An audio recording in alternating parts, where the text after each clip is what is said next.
বাবা, টাকা ব্যাংকে আছে না আপনাদের? টাকা ব্যাংকে রাখলে সুদ পাওয়া যায় না? কি মা, পরের কাছে টাকা দিলে সুদ বাড়ে না? তেমনি চোখের জলেরও সুদ বাড়ে। তবে অন্য কাজে চোখের জল ফেললে কিছু হবে না। ছেলে মেয়ে বলে কাঁদবেন, ও জলে কোনো লাভ হবে না। কিন্তু ভগবানের জন্য কাঁদুন, চোখের জল ব্যর্থ হবে না। সারা রাত কাঁদতে কাঁদতে সকালবেলা কোর্টে যাচ্ছেন। জজ সাহেব জিজ্ঞাসা করছে, কি গোবর্ধন বাবু সাক্ষী আছে? হ্যাঁ বাবু সাক্ষী আছে, আমার সাক্ষী আছে। কোথায়? বৃন্দাবনে বাঁকে বিহারী আমার সাক্ষী দেবে।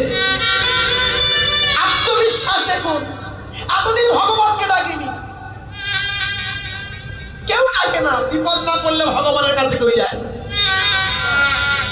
বিপদ না পড়লে ঠাকুর ঘরে কেউ যায় না, বিপদটা পড়লে ঠাকুর ঘরে সবাই ছুটে যায়।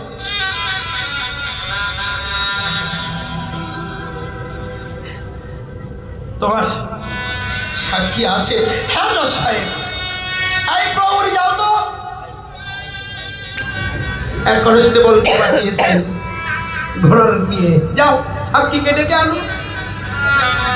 প্রহরী এসে দেখে মন্দিরে দেখে 22-23 বছরের একটা ছেলে, গেরুয়া পোশাক পরা, তিলক সেবা করা, হাতে জপের মালা নিয়ে দাঁড়িয়ে আছে। সাধু বাবা, এখানে বাঁকে বিহারী বলে কেউ থাকে? সেটা বলছে আমার নাম বাঁকে বিহারী। কি বললে? তুমি বাঁকে বিহারী? তুমি এত সুন্দর দেখতে, কিন্তু তুমি সন্ন্যাসী কেন? আমি তো সন্ন্যাসী সেজে থাকি। তুমি সাক্ষী দেবে? দেব না। সারা রাত গোবর্ধন আমার ঘুমাতে দেয়নি। সারা রাত আমি মন্দিরে জেগে বসেছিলাম। তুমি বলো, ছেলে যদি কাঁদে বাবা কখনো ঘুমাতে পারে? ভগবানের মুখের কথা শুনছে। ভগবান নিজে বলছে, ছেলে যদি কাঁদে পাড়ায় পড়ে কাঁদে, ঘরে পড়ে কাঁদে, বাবা কি ঘুমাতে পারে? আর ভক্ত যদি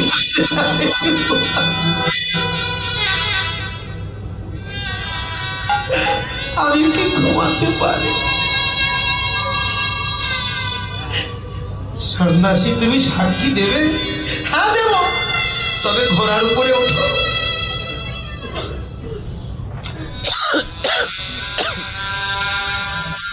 আমার ঘোড়া উঠতে হবে না, তুমি যাও, আমি যাচ্ছি। প্রহরী ঘোড়া ছিটিয়ে চলে গেলেন, ছুটিয়ে চলে গেলেন। প্রহরী জজ কোর্টে ঢুকতে গিয়ে তাকে সামনে দাঁড়িয়ে, একি বাবা বাঁকে মেরে তুমি আগে চলে এসছো? হ্যাঁ আসবো না, জজ সাহেবের কাছে তো আমার ভক্ত কাছে।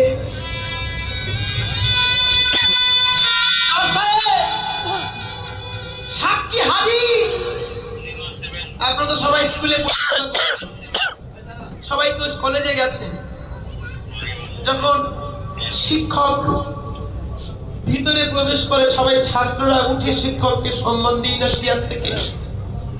জজ সাহেব যখন ঢোকেন, বকিল্লা সবাই দাঁড়িয়ে জজ সাহেবকে সম্মান দেন। কিন্তু আজকে সাক্ষী ঢুকেছেন, জজ সাহেব উঠে দাঁড়িয়েছে।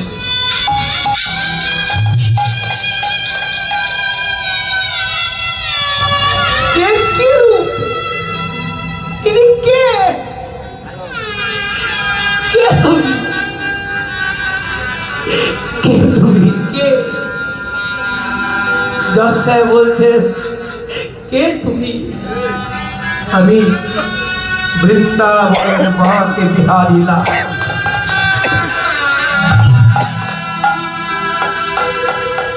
কান আছে, চোখ আছে, তবু চিনতে পারে না। কান আছে, তবু শুনতে পায় না। তুমি সাক্ষী দেবে? হ্যাঁ দেব। আমি দেখেছি গোবর্ধন টাকা পরিশোধ করেছে, একটা লাল ডায়েরিতে লিখে রেখেছে, কাপড় বেঁধে সিন্ধুকে লুকিয়েছেন লাল বিহারী। যাও তো। এই মাত্রে সিন্ধুকটা ভেঙে দেখে একটা সত্যি যে কাপড় বাঁধার কথা বলে সেই কাপড় দিয়ে বাঁধা। লাল ডায়েরিটা এনে জজ সাহেবকে দিয়েছে। জজ সাহেব দেখতে সেখানে পুরো টাকা পরিশোধ করা। গোবর্ধন, এটা কার সই? এই তো জজ সাহেব, আমি নিজে সই করেছি। লাল বিহারী সুদখোর মনে ভাবছে, আমি খাতাটা লুকিয়ে রেখেছি, কেউ দেখেনি, আমার স্ত্রীও দেখেনি, কেউ দেখেনি। এই সাধু জানলো কি করে?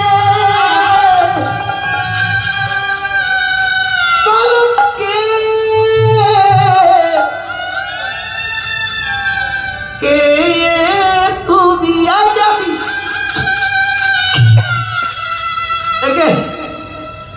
একে জেলে দাও, কারাদণ্ড দাও। শাস্তি হলেন জজ সাহেব। কোর্ট থেকে সব লোক চলে যাচ্ছে। জজ সাহেব চেয়ার থেকে নেমে সন্ন্যাসীর কাছে দাঁড়িয়েছে। গোবর্ধন, তুমি এদিকে এসো। সাধু দাঁড়িয়ে আছেন। গোবর্ধনকে বলতে, গোবর্ধন, তুমি কালকে বললে তোমার সাক্ষী নেই, আর আজকে তুমি সাক্ষী এনেছো। তুমি একে চেনো? না জজ সাহেব, আমি কোনোদিন দেখিনি, তবে এর আগে আমি সারা রাত কেঁদেছি মাকে বিহারী বলে। মাকে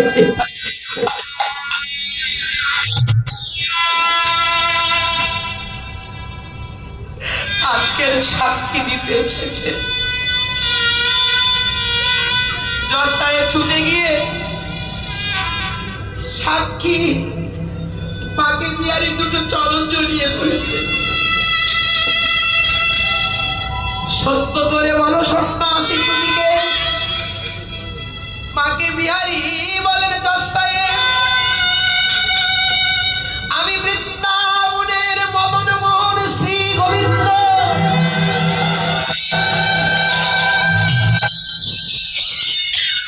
আমি ভক্তের বাঁচাবার জন্য সাক্ষী দিতে এসেছি।